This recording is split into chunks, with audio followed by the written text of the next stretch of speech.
Now let me explain what this is all about. This is the ये arc welding ही है, पर उसका second type of question है. तो सेकंड टाइप ऑफ क्वेश्चन में कैसा आएगा, I will explain one by one. So you can see this to plates जिनके बीच में बट जॉइंट होना है. तो this area is called area of cross section. Area of cross section, this is the length of the plate. Okay, now अगर question में लिखा हो weld speed is V, मतलब इलेक्ट्रोड जो है यहाँ पे इलेक्ट्रोड होगा, इस डायरेक्शन में जा रहा है, उसकी वेलोसिटी है V. Area of cross section तो बता दिया मैंने, एरिया ऑफ क्रॉस सेक्शन. तो पर सेकंड कितना material, volume of material deposit होगा, कितना होगा, ये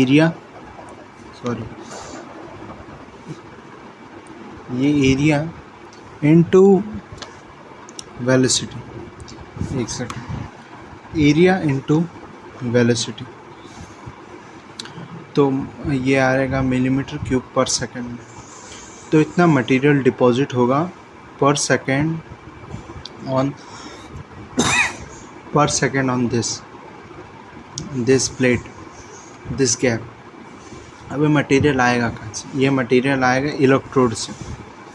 तो इलेक्ट्रोड से जितना मटेरियल आएगा पर सेकंड उतना ही यहाँ पे डिपॉजिट होगा, तो दोनों सेम होने चाहिए. तो इलेक्ट्रोड से कितना आएगा, समझ लो इलेक्ट्रोड ऐसा है. तो इलेक्ट्रोड के सबसे पहले तो एरिया क्या होगा, क्रॉस सेक्शन π/4 d² अपॉन, जैसे जैसे हम प्लास्टिक को जब जलाते हैं, अगरबत्ती के प्लास्टिक को जलाते हैं, फट बीट्स गिरती हैं.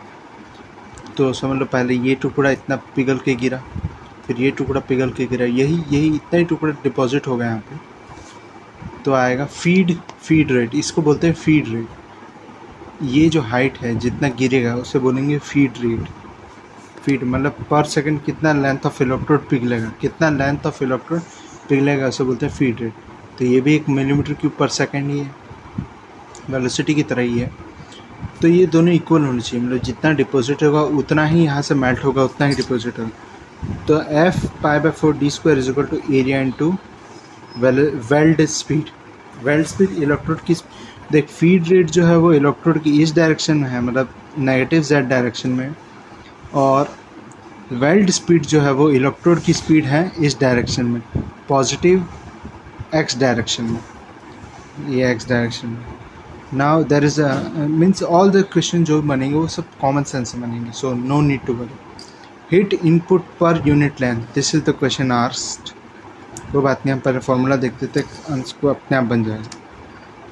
पावर और heat reaching to the weld pool, this is called weld pool, upon length of work piece, मतलब per unit length, per heat per unit length.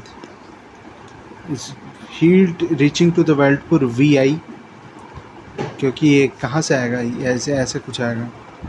यहाँ इलेक्ट्रोड होगा जिस पे ऐसे करंट जा रहा होगा, और यहाँ पे एक ऐसे पास होगा.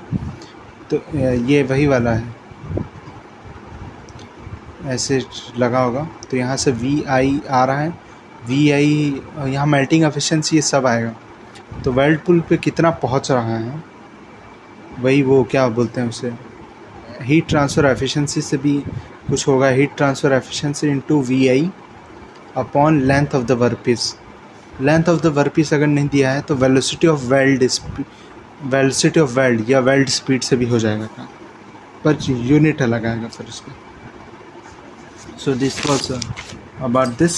सो ये है क्या, पहली बार ये वही आर्क वेल्डिंग ही है, पर उसका सेकंड टाइप का सवाल है.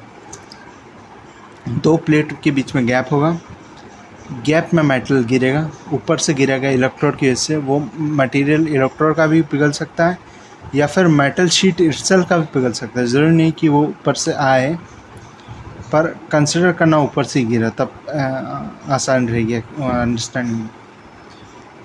माइक्रोम 10⁻⁶ लेज़र वेल्डिंग में इसका एक क्वेश्चन है. वर्कपीस खुद पिघलता है इलेक्ट्रोड की वजह से. N heat transfer efficiency into VI heat reaching to the whirlpool upon length of the workpiece or velocity of the workpiece, velocity of weld और weld speed. इससे वो आएगा heat per unit length जो भी था. So this was about this. Thank you.